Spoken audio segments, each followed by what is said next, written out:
Assalamualaikum warahmatullahi wabarakatuh.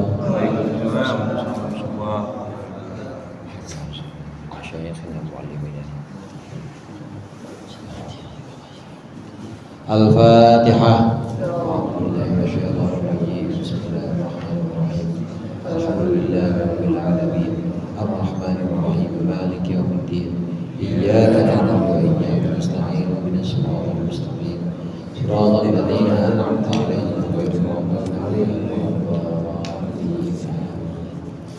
Bismillahirrahmanirrahim. Alhamdulillahil mu'allim wa musailil khairi liman yata'allamu. Thumma as-salatu was-salamu 'alan nabi wa alihi wa sahbihi jalukhumu. Ya Rabbana kaffir 'anna qulubana wa walidina wa liman huwa muslimu. Nad'uka Allahumma 'ilman nafi'an bi yawmina ilal hisabi yaqumu. Amin amin amin wa ya fattahu. Amin amin amin wa ya alimu. Alhamdulillahilladzi arsyadana ila ta'atihi wa zajarana 'an ma'siyatihi. Wassalatu wassalamu ala man arsalallahu li irsyadil ibad wa ala alihi wa sahbihi al-muhtadina ila sabilir rasyad. Amma ba'du, fa inna asdaqal hadithi kitabullah wa khairal hadi hadi Muhammadin sallallahu alaihi wasallam wa syarrul umuri muhdatsatuha wa kullu muhdatsatin bid'ah wa kullu bid'atin dhalalah. Segenap jamaah Masjid Al-Mujahidin, wabil khusus para ustaz, para hujjaj, para sesepuh, hadirin sekalian yang dirahmati Allah dan yang berbahagia. Alhamdulillah malam hari ini kita berkumpul kembali melanjutkan pengajian rutin kita, mengaji kitab Irsyadul Ibad. Mudah-mudahan hadirnya kita di sini mendapat ridha Allah. Yang akan kita pelajari menjadi ilmu yang bermanfaat dunia akhirat. Amin ya rabbal alamin. Pembahasan kita melanjutkan pembahasan tentang shaum atau puasa. Puasa ini merupakan rukun Islam, bagian yang pokok dalam agama Islam. Ini yang ma'ulima bid-darurah, sesuatu yang memang sudah diketahui, sesuatu yang memang pokok dan sudah diketahui. Ini merupakan satu yang pokok dalam agama Islam. Orang yang mengingkari, orang yang dia menentang kewajiban puasa Ramadan, maka termasuk orang yang kufur. Ada sesuatu yang sifatnya ma'ulima bid-darurah, sesuatu yang merupakan pokok dan pasti diketahui oleh orang-orang. Ini adalah pokok agama. Ada sesuatu yang memang bukan merupakan pokok. Sesuatu yang merupakan pokok seperti wajibnya sholat 5 waktu, wajibnya puasa Ramadan, wajibnya zakat. Ini adalah ma'ulima bid-darurah, ma'ulima minad dini bid-darurah. Ma'ulima bid-dini bid-darurah artinya yang dalam agama ini adalah sebuah kemestian. Ini kalau ada orang yang menentang, ada orang yang mengingkarinya, kufur. Ini kewajiban puasa Ramadan, kewajiban sholat. Tapi ada juga sesuatu yang bukan merupakan pokok, seperti tahlilan misalnya. Ada orang yang mengingkari tahlilan, kalau dia ingkar enggak kufur. Jadi biarin aja dia mah. Kalau dia ingkar sama tahlilan paling enggak kita bagi berkat, enggak bakal kita undang gitu aja.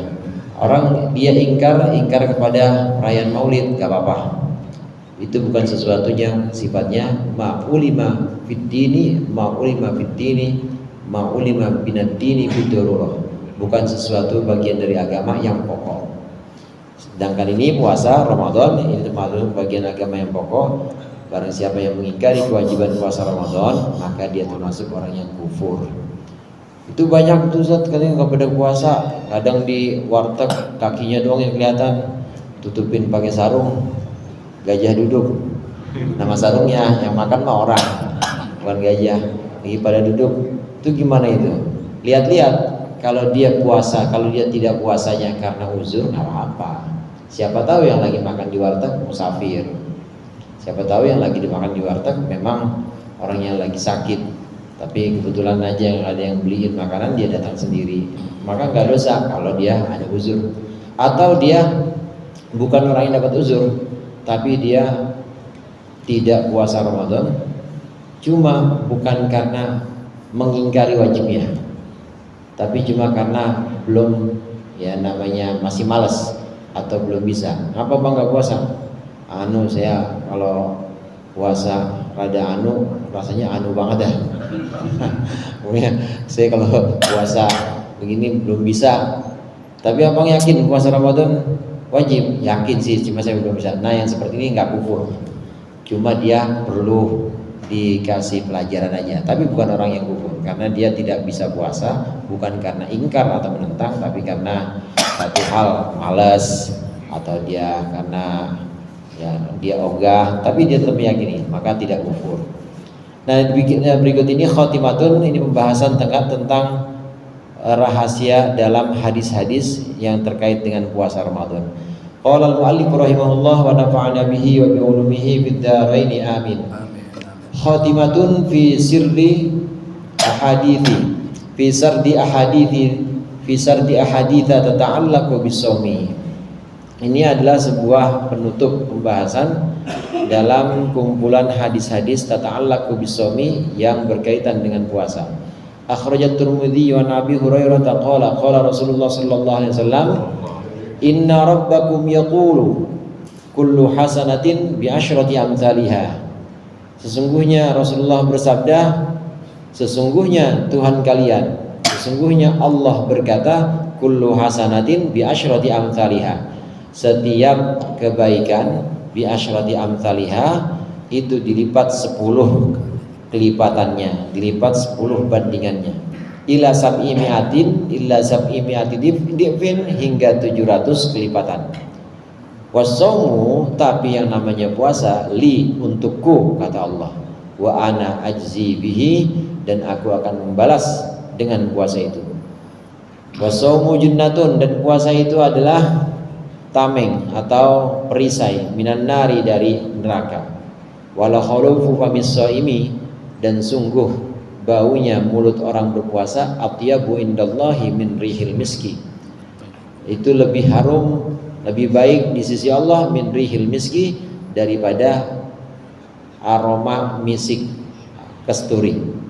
Wa in jahala ala ahadikum jahilun, dan apabila membodoh-bodohkan atas seorang dari kalian seseorang jahil, seorang yang jahil, wa huwa shaimun, sedangkan dia itu sedang puasa, falyakul, maka hendaklah dia berkata, yang puasa tadi, inni shaim, saya puasa. Walis shaimi, dan untuk orang yang berpuasa, farhatani, ada 2 kebahagiaan. Farhatun hina yuftiru, yang pertama kebahagiaan ketika dia berbuka, wa farhatun hina yalqa rabbahu, dan kebahagiaan ketika bertemu dengan Tuhannya. Ini beberapa kumpulan hadis terkait dengan puasa. Ini bukan satu hadis yang panjang, bukan saudara. Jadi ini dikumpulkan oleh musannif pengarang, kemudian digabungkan. Jadi ini bagian dari beberapa hadis yang kemudian dikumpulkan di sini. Hadis yang pertama, Rasulullah berkata bahwasannya Allah berfirman. Kalau ada redaksi hadis seperti ini, Nabi Muhammad berkata bahwasannya Allah berfirman, atau Nabi Muhammad bersabda bahwasannya Allah bilang. Nah ini namanya hadis qudsi. Hadis qudsi ini lafadznya lafadz dari Nabi Muhammad, tapi maknanya atau pesannya pesan dari Allah. Yang ingin disampaikan maknanya ini dari Allah, tapi lafadznya dari Nabi Muhammad. Jadi lafdzan minan Nabi Muhammad sallallahu alaihi wasallam lafdzan. Hadis qudsi ini dari Nabi Muhammad dari segi lafadznya, tapi dari segi maknanya dari Allah. Beda dengan Al-Quran. Kalau Al-Quran ini minallahi lafdzan wa ma'nan. Al-Quran ini firman Allah juga, tapi maknanya atau pesannya itu dari Allah. Demikian juga lafadznya dari Allah juga, dan gak bakal berubah. Lafadznya dari Allah, pesannya dari Allah, maknanya dari Allah. Kalau hadis qudsi ini lafadznya dari Nabi Muhammad. Jadi Nabi Muhammad yang merangkai kata-katanya. Nah sedangkan makna atau pesannya tetap dari Allah. Di antara hadis qudsi itu yang berkaitan dengan puasa yang barusan kita baca di sini. bahwasanya Allah berkata, setiap kebaikan itu dilipat gandakan 10 hingga 700 kali lipat. 10 hingga 700 kali lipat. Tapi beda dengan puasa. Kalau puasa itu untukku kata Allah, dan aku yang akan balas puasa itu.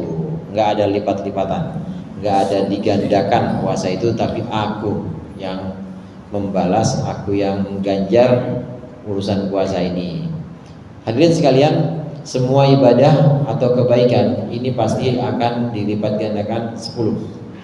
Kalau kita baca Quran misalnya, kita baca Quran, inna a'tainakal kautsar, satu ayat itu pahalanya sama seperti 10 ayat. Begitu juga kita baca fasholli li rabbika wanhar inna syani'aka wal abtar, 3 itu sama seperti 30. Setiap kebaikan ini dilipat gandakan mulai dari 10.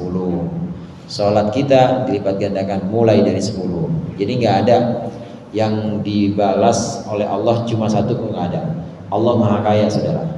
Allah Maha Kaya, pasti Allah berikan ganjaran ini lebih daripada yang dilakukan oleh hambanya. Karena Allah ini bukan hanya sekedar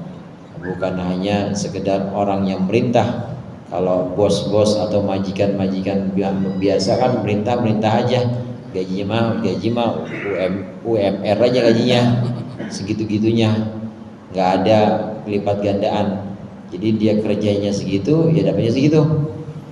Tapi kalau Allah ini dalam memberikan ganjaran kepada hamba-hambanya, maka setiap kebaikan itu pasti kelipatan 10, nggak mungkin satu.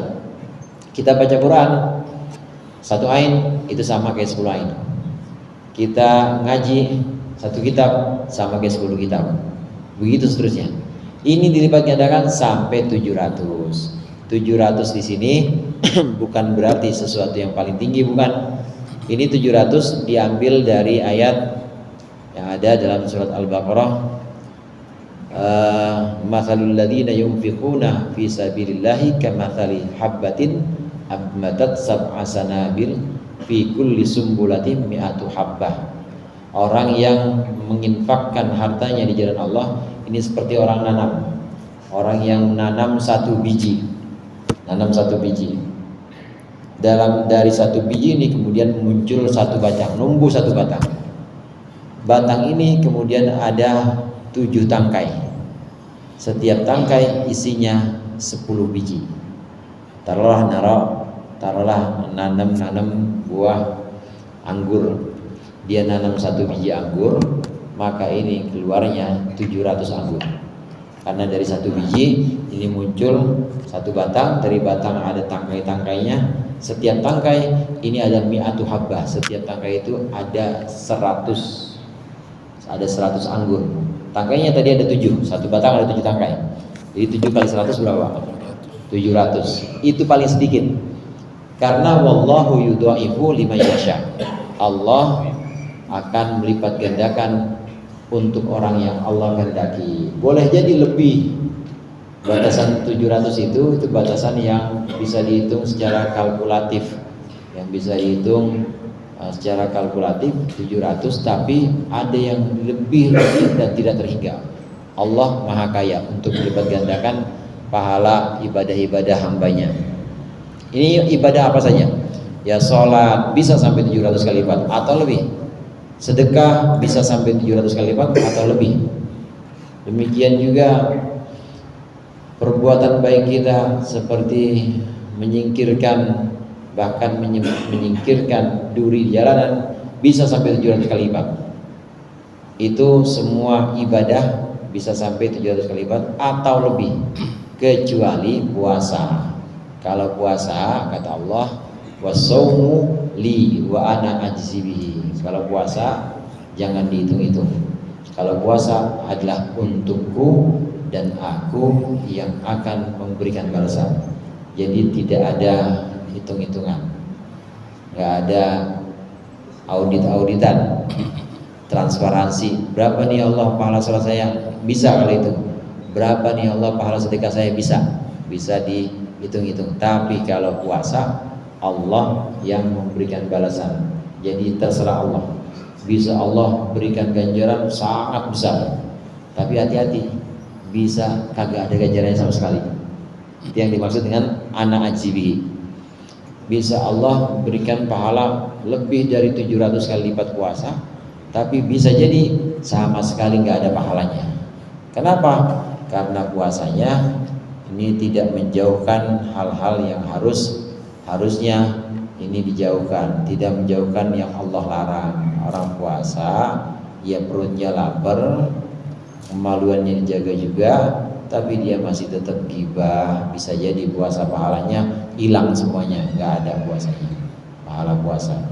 Dia puasa sama kayak teman-teman yang lain, perutnya lapar, sama-sama hausnya, tapi nggak ada pahalanya. Bisa seperti itu karena memang dia mengadu domba orang dalam puasanya. Yang seperti itu Allah yang menghendaki. Wa ana ajibihi. Ini maksud dari aku yang akan membalas puasa. Puasa bisa sangat besar, bisa juga puasa itu sama sekali nggak ada ganjarannya. Kemudian pada bagian hadis yang lain Rasulullah juga menyebutkan as-shaumu junnatun minnar. Puasa itu adalah perisai, tameng. Tameng apa sekarangnya? Yang pakai tameng itu biasanya polisi kalau lagi demo ya.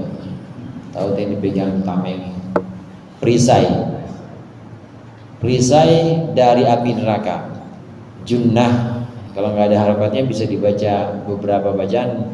Bisa junnatun, bisa jinnatun, bisa jannatun. Itu tiga-tiganya sesuatu yang sifatnya tertutup atau menutupi. Jadi dia tutup. Kenapa disebut sebagai junnatun, perisai? Karena dia sebagai tutup. Tutup apa? Tutup dari badan kita supaya tidak kena serangan musuh. Perisai, tameng. Kalau puasa tuh. Atau tutup badan kita dari api neraka kalau kita puasa. Ini junnah. Nah bisa juga kalau kita baca yang lain atau konteksnya bukan hadis ini, hadis yang lain, ungkapan yang lain, bisa dibaca jannatun. Jannatun itu surga alias surga. Surga dah. Yang orang dulu mah surga. Iya, surga. Jannatun. Kenapa surga disebut sebagai jannatun? Karena surga masih tertutup. Sampai sekarang masih belum ada yang bisa ngelihat. Belum ada yang bisa ngelihat surga. Ada yang bisa ngelihat di surga di sini? Belum, masih tutupan semuanya. Palingan juga al-jannatu tahta. Nah, kemudian ada lagi dibaca junnatun, jannatun, jinnatun. Kenapa disebut sebagai jinnah? Minal jinnati wan nas. Kenapa makhluk itu disebut sebagai jinnah, jin? Karena dia tertutup dari pandangan mata zahir kita, nggak kelihatan. Padahal banyak mah di sini. Barusan Bang Sain bilang sama Komod sama Haji Ajis, banyak di sini mah jinnya. Katanya begitu. Ada aja gitu. Yang ikut ngaji juga ada. Yang ikut ngaji dari dulu sampai sekarang, ya umurnya panjang banyak. Kenapa nggak kelihatan? Karena mata kita ini nikmat dari Allah, sengaja Allah tutupi. Maka disebut jinnah. Jinnah ini maksudnya sesuatu yang tertutup dari pandangan mata zahir kita. Nah kalau di sini bukan jinnah, bukan jannah, tapi junnah, perisai. Puasa adalah perisai dari api neraka. Maksudnya orang yang berpuasa, insya Allah nanti akan Allah haramkan jasadnya kena api neraka. Amin ya Pak? Amin ya aja. Jadi baik. Orang yang puasa insya Allah akan Allah lindungi jasadnya dari api neraka. Amin. Ini puasa sebagai perisai, jadi sebagai pelindung. Kemudian di hadis yang lain Rasulullah menyebutkan, sungguh bau mulutnya orang puasa, bau mulutnya itu lebih baik di sisi Allah daripada bau misik. Hadirin sekalian, ini kata-kata atyabu artinya lebih baik, lebih utama, lebih wangi indallah di sisi Allah. Ini bukan berarti orang lagi puasa mulutnya wangi. Jangan coba-coba apalagi habis asar. Bukan, jadi mentang-mentang ini kata hadis ini lebih wangi biar dah ya, ini gua sebar congor disebar baunya, jangan. Karena yang dimaksud di sini bukan bau, bukan baunya kemudian berubah jadi wangi, bukan, tetap bau mau bau, namanya orang puasa. Karena nggak ada makanan, tidak ada kerja dari lambung, kemudian juga lebih banyak diam, nggak ada zat-zat yang masuk, ya akhirnya bau. Ini yang dimaksud lebih baik dibanding bau kasturi, bau minyak misik. Ini maksudnya ulama menjelaskan, pertama, malaikat itu kan demen wangi-wangian. Malaikat itu demen kalau ada di ini ada apa gaharu namanya ya, wangis, dibakar senang. Kemudian kalau ada minyak wangi, orang pakai minyak wangi, malaikat senang. Tapi lebih senang lagi kalau ada orang puasa. Mulutnya itu untuk malaikat lebih baik dibanding bau itu, dibanding bau misik atau bau gaharu. Ini untuk malaikat.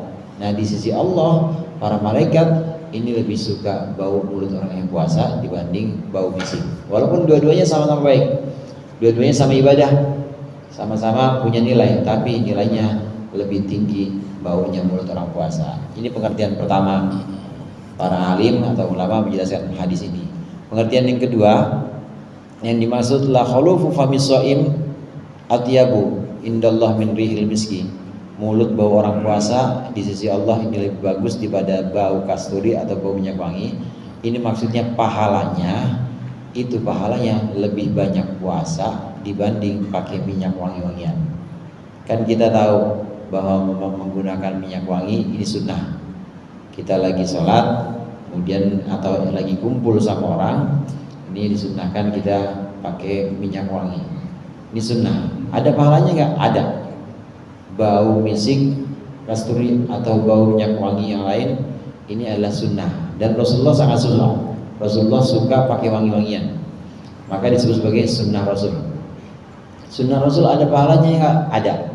Tapi pahalanya tetap kalah kalau dibanding dengan puasa. Itu maksudnya begitu. Kemudian di hadis berikutnya tentang kumpulan hadis puasa ini, kalau ada orang berpuasa di antara kita, lalu ada orang yang ngajakin berseteru lidah atau ngajakin bantah-bantahan, orang ngajakin konflik sama kita, maka hendaknya kita bilang inni shaim, saya puasa. Dalam hati apa langsung? Dalam hati boleh, langsung juga boleh. Inni shaim, saya puasa. Apaan bang? Lu bilang saya puasa gitu aja. Inni shaim. Nah bagus lagi ya, di dalam hati ini kita yakini bahwa kita ini sedang puasa, saya sedang puasa, maka saya tidak akan meladeni. Ente mau ngomong apa nggak bakal saya ladeni karena saya sedang puasa. Jadi jangan diladenin, jadi harus benar-benar dibentengin. Inni shaim, saya puasa, saya sedang menahan diri. Karena hakikatnya puasa itu, hadirin, al-as-saumu lugotan al-imsaku. Puasa itu secara bahasa arti aslinya nahan. Ya, nahan makan, nahan minum, nahan kelon, tahu kelon? Kelonan maksudnya. Nahan, semua yang ditahan itu nahan makan. Arti asli puasa adalah menahan. Demikian juga kalau ada orang yang ngajak bersilat lidah atau orang yang ngajak konflik, kita menahan juga, karena hakikatnya puasa adalah menahan. Maka jangan diladenin, tanamkan dalam hati saya puasa. Masih diajak ini lagi konflik lagi, saya puasa. Terus ucapan tinggal aja, jangan diladenin. Dan satu lagi, sabda Rasulullah menyebutkan orang yang berpuasa, kita yang berpuasa punya dua kebahagiaan. Kebahagiaan pertama, kebahagiaan ketika buka. Kebahagiaan kedua, kebahagiaan ketika nanti bertemu dengan Allah Subhanahu wa ta'ala. Ada dua kebahagiaan. Orang-orang yang berpuasa nanti akan bertemu dengan Allah, akan berjumpa dengan Allah. Itu kebahagiaan yang puncak. Kebahagiaan nanti yang ada di akhirat, yang hanya ada di surga nanti. Bagian pertama buat orang yang puasa ketika kita buka. Kata-kata buka di sini yuftir. Yuftir ini sama dengan akar katanya sama dengan fitri. Fatoro kadang disebut sebagai fatoro, kemudian sesuatu yang sifatnya membelah atau memecah namanya fatir, yang sifatnya memulai di awal namanya fatir. Kenapa disebut sebagai memecah? Kenapa disebut sebagai sesuatu yang membuka? Karena memang awalnya kita tutup tenggorokan kita tutup perut kita, kemudian kita buka, maka disebut sebagai yuftir, yaitu iftar istilah lainnya, buka, dibuka. Yang tadinya kita tutup tenggorokan kita tutup perut kita, nah kemudian kita buka untuk masuk minuman, masuk makanan. Ini pengertian buka. Kalau kita ambilkan pengertian buka, kalau kita ambil untuk setiap harinya, bahagia itu. Yang tadinya siang nahan-nahan aja, kadang ngelihat ini hitam enak banget rasanya kayak korma, tahu-tahu kecewa aja Pak, emang udah saking ininya, ini enak banget rasanya hijau-hijau begini kayak kelapa muda, tahu lekarnya hijau begini sih kayak kelapa muda. Saking ininya halusinasi, saking nahan lapar dan nahan haus. Nah begitu beduk maghrib, Bang Toyib yang mukul, alhamdulillah, Allahumma lakasumtu wa bika amatu. Itu bahagianya. Betul begitu Pak ya? Pasti kita demen banget. Alhamdulillah, Allahumma lakasumtu, dan seterusnya. Ini kebahagiaan harian, berbuka harian. Nah kebahagiaan berikutnya, kebahagiaan nanti ketika berbuka, yang namanya fitri. Kenapa disebut fitri? Kenapa disebut sebagai suatu yang membuka? Karena awalnya bulat, 1 bulan Ramadan itu bulat, pagi-pagi kita nggak pernah sarapan. Mulai dari 1 Ramadan, 2 Ramadan, terus sampai 29 Ramadan atau 30 pagi kan nggak ada yang makan nasi uduk kita, apalagi ketupat nggak ada yang makan. Bulat 1 bulan, full 1 bulan kita nggak sarapan. Nah tanggal 1 Syawal kita sarapan. Itu yang namanya buka, yang tadinya full bulat nggak pernah sarapan, kemudian dibuka di situ. Ini kenapa hari raya 1 Syawal disebut sebagai Idul Fitri. Kata-kata fitrun itu dari kata-kata membuka atau dari kata-kata makan pagi. Kalau bahasa Arabnya sarapan apa yatanawalul futur itu artinya sarapan. Fitrun itu pembuka, makan pembuka hari. Kenapa disebut sebagai Idul Fitri? Karena memang awalnya full kita nggak makan pagi-pagi, maka status awal kita makan. 1 Syawal kita makan, maka disebut sebagai Idul Fitri, hari raya di mana kita makan pagi atau sarapan. Beda sama Idul Adha Pak. Kalau Idul Adha kan disunahkan puasa. Nanti udah selesai sholat Idul Adha baru di situ buka. Tapi kalau Idul Fitri disunnahkan buka, maka disebut sebagai Idul Fitri, yaitu hari raya makan pagi. Jadi sebelum berangkat sholat Id makan dulu. Ini yang dimaksud dengan kebahagiaan ketika berbuka, yaitu berbuka saat Idul Fitri dan juga berbuka harian di setiap hari puasa di kala maghrib.